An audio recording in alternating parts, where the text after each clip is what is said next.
I wonder if you've ever walked away from a conversation, you thought, oh, why did I say that? Or you made a decision and wondered, what on earth was I thinking when I made that decision? Or you found yourself repeating a pattern that you promised you wouldn't do and you promised God you wouldn't do, but you found yourself going back to it. And if that's you, then you're in really good company, because the Apostle Paul, the guy who planted churches, who wrote the scripture that we hold true to and stood firm under persecution, he said, the things I want to do, I don't do, and the things I don't want to do, I do. And if Paul struggled himself with what he wanted to do and didn't want to do and found himself contradicting that, then there is some level of kind of hope for us that we're not done with and we're not forgotten, and that God isn't going to, just cast us out because of the fact that we keep making the same mistakes over and over again. I'm Neil O'Boyle, and this is Waypoint, learning the way and living with purpose. And today we're talking about the war within. So let me take you into a moment that I don't really talk about too much publicly. And every few months, or actually every month usually, I attend an epilepsy clinic. And I attend it for temporal lobe epilepsy, to be exact. And every time I walk into that waiting room, I feel a little bit of a fraud, because in that room, most people, they look visibly injured. They're in wheelchairs, crutches, they've got casts, they've got bruising, they've got bandages, they look exhausted, and they clearly are having fits and seizures, and they're hurting themselves in the process. And then there's me. I'm standing there, outwardly I'm fine, there's no marks, there's no medical equipment that I'm using, I'm walking normally, I'm talking normally, and I can feel this voice inside of me whispering, you don't actually belong here, you're not like them, your epilepsy, it's not real, you actually are a fake, you're a fraud. But the truth is, it is real, it's just invisible. The temporal lobe epilepsy, it sits right next to the emotional center of the brain, the limbic system, and it affects memory and cognitive clarity, emotional stability, social reading, impulse control, verbal processing. And when seizures are really high, I can start to misread a situation, and I can become fixated on a particular matter of truth that someone's mentioned, rather than notice what's going on in the individual as I'm having this conversation. I can get overwhelmed emotionally without actually knowing why. And for years and years, Christian friends and leaders would say things like, you just need to sort your stuff out. You need to get over it. You need to control yourself. You need to be more self-aware. But here's the reality. This isn't a psychological issue, it's neurological, but it produces the same emotional outcome that Paul talks about here. Sometimes I feel literally a bit like Edward Scissorhands, in that horrid scene where, oh man, he's wanting to embrace, but actually ends up cutting and hurting someone, and the blades are there, and like Paul, I've ended days thinking I did the exact opposite of what I wanted to do. And maybe you have too. We want to be kind and helpful, but for whatever reason, for whatever's going on, we can find ourselves doing the opposite to what we want to do. And that's really, really tough. And I love Romans 7 because it's shockingly honest, right? So St. Paul, the theologian of theologians, the missionary giant, says he doesn't understand himself. Now that's pretty big. For what I want to do, I do not do, but what I hate, I do. Romans 7:15 is as clear as it can be. This is humanity at its most exposed. And there's a moment of beauty here, as well as kind of like, Paul isn't making excuses. He isn't minimizing the struggles that he's facing. He isn't pretending that he's above it. He's saying there is something inside me that resists the good I want to do. And every Christian who's ever tried to live faithfully for Jesus and gone out there and said, Lord, I deny myself, I'm following you, we know exactly what Paul means here. We know exactly what it means to do the exact opposite of what we intended or wanted to do. So let's get practical and a little scientific for a minute, right? You have two systems fighting inside of you at the same time. You have the neurological side, you have the prefrontal cortex, that's your wise, control, thoughtful, decision maker side of you. And then you have the limbic system, your emotional, impulsive, survival driven system. It's reactive. And Romans 7 is describing the collision of these two systems, right? So Paul calls one mind and the other my flesh. So modern neuroscience calls the executive function and the emotional reactivity. But really, one mind, one flesh, executive function, emotional reactivity. And that's what's at play here, the prefrontal cortex and the limbic system. When stress rises, your wise brain shuts down, right? So the front part of your brain starts to shut down. The prefrontal cortex literally goes offline when you're exhausted, when you're emotionally overwhelmed, when you're under pressure, when you're overstimulated, when you're in conflict, when you're anxious, meaning you stop doing what you want and you start doing what you feel. And that's really important to recognize. We've moved from thought to emotion.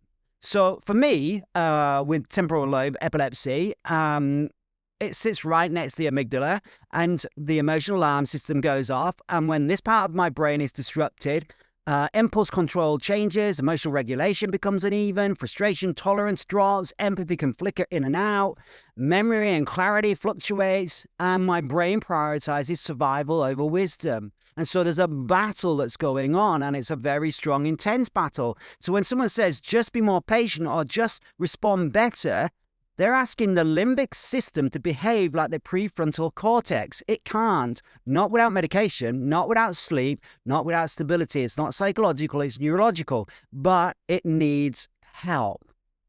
Now, biology, it doesn't excuse behavior, but it explains the battle. So I'm not excusing when I might get it wrong. I have an explanation to that, and it's an explanation that I need to work on. So Paul wasn't describing a character flaw in himself. He was describing being human, and that's really, really important, I think. And in my case, temporal lobar epilepsy doesn't remove responsibility. I still need to take responsibility by taking my anti-seizure meds, sleeping consistently, lowering my stress, living a balanced life, practicing self-awareness, and asking for forgiveness when I get it wrong. Because I do get it wrong. But it does explain the war is real and why sometimes I lose battles that I desperately want to win. Now, I can make improvements here, but if my seizures, for example, in my case are up, then I know that I'm going to be reacting in certain ways, and I need to be protective of who I am in that environment so that actually I'm not Edward Scissorhand, right? So that I'm actually protecting and being caring and looking after myself and looking after others. So here's the part that no one talks about. When you struggle internally, you start to believe you are the struggle. And that's shame. And shame creates a vicious cycle. I messed up. I feel ashamed.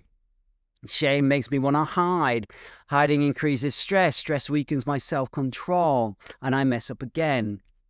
Shame strengthens the very behavior that we're trying to escape. And that obviously is problematic for us. Paul understood this because he said, that's why in the end of Romans 7, he's shouting out, who will rescue me from this body that is subject to death, right? That's a real cry there. Who's going to rescue me from this body? It's subject to death. He's not asking for willpower here. He's crying out for rescue. This is Paul who's crying out for rescue regarding his body, regarding his actions, regarding the conflict between the parts of his brain. And that's the turning point, because Romans 7, it feels heavy until you realize that Paul is setting up Romans 8. And in Romans 7, it says, I can't do it. But in Romans 8, it says, God can do it.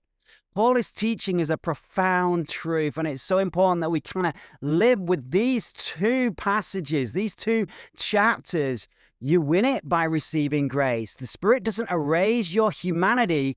He empowers you in the middle of it. And that's so important that we grasp that. Of course, we're still human, but His grace will meet us and empower us. And He strengthens self-control. He provides wisdom, discernment, compassion. He will give emotional stability and spiritual resilience. And He reminds us, you are not your impulses. You are not your patterns. You are not your neurological conditions. You are new creation, learning to walk in the ways of Jesus. The war isn't proof of failure. It's proof that faith is alive inside of us. Dead things cannot fight.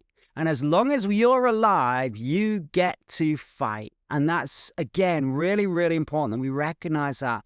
Let's get very real and very practical for a moment. We need to, one, know the triggers, right? So stress, lack of sleep, conflict, fatigue, overwhelmers. These make the inner battle louder. It makes it more difficult for us to think logically, and we're more likely to act impulsively, emotionally. Secondly, we need to build rhythms that strengthen the prefrontal cortex. So we need rest, prayer, Sabbath, exercise, breathing, slow mornings, time with God before time with screens. These don't make you holy. They aren't holy things. You are being made to create and become more holy through behavior, right? By setting good patterns in place. 3, we need to invite trusted people into our struggle. Shame thrives in secrecy. Healing thrives in honesty. And number 4, of course, is we don't confuse our condition with our identity. So for me, epilepsy is real. For others, anxiety is real. For others, trauma is real.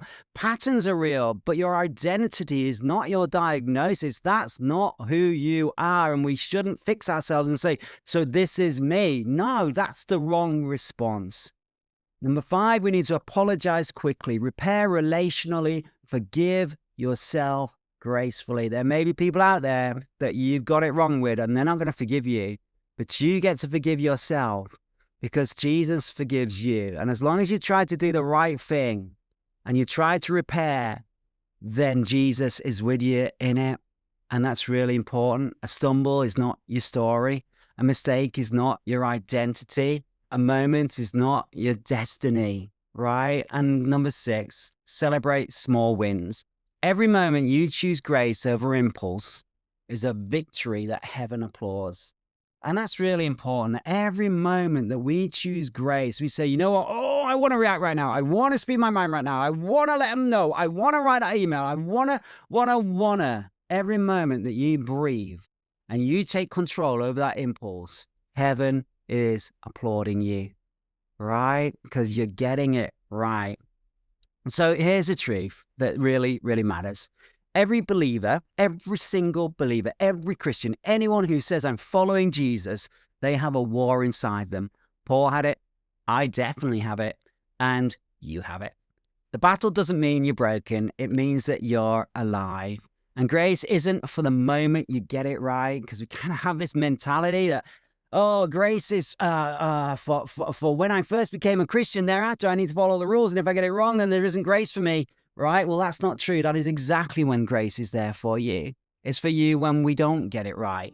And that's so important. I'm Nilo Boyle, and you've been listening to Waypoint, learning the way and living with purpose. Next time, we'll dive into another theme that's really relevant to our lives that we're battling to get right. But until then, may you know grace in the struggle, strength in the battle, and peace in the places where your humanity meets God's love. May God bless you.